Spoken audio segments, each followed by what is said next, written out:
Sizga ham Leo Messi futboldan shunchaki bahra olib o'ynayotgani sezildimi? Messi tongda faoliyatidagi 873 va 874-gollarni kiritdi. Shu kungacha Leo 1114 ta o'yinda 874 ta gol va 386 ta assist qayd etgan.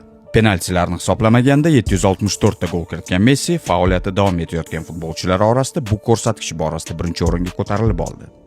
Biz statistik raqamlar haqida gapiramiz, lekin Messining o'zi muxlislar uni qanday eslab qolishlarini istaydi. Eshitamiz. Leo, oxirgi savol. Senga bir nima ko'rsatmoqchiman. Biz seni kim sifatida eslab qolishimizni xohlagan bo'larding? Oilasiga e'tiborli inson sifatidami?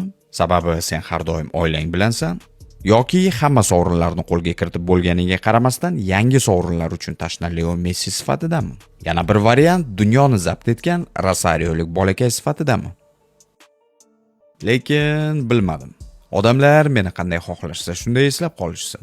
Men bosib o'tgan faoliyatim uchun juda ham minnatdorman. Sababi faoliyatim davomida o'zim istagan hamma narsaga erishib bo'ldim va eng katta orzuyim jahon chempionatini qo'lga kiritganim uchun Xudodan minnatdorman. Biz bu orzu uchun ancha kurashdik. Oson bo'lmadi. Albatta, klub miqyosida Barselonada, terma jamoada hamma sovrinlarni qo'lga kiritdim. Ajoyib hayotga va oilaga egaman va menga shuncha narsalarni bergani uchun Xudodan minnatdorman. Va aytishim mumkinki, insonlar meni qanday xohlashsa shunday eslab qolishsin.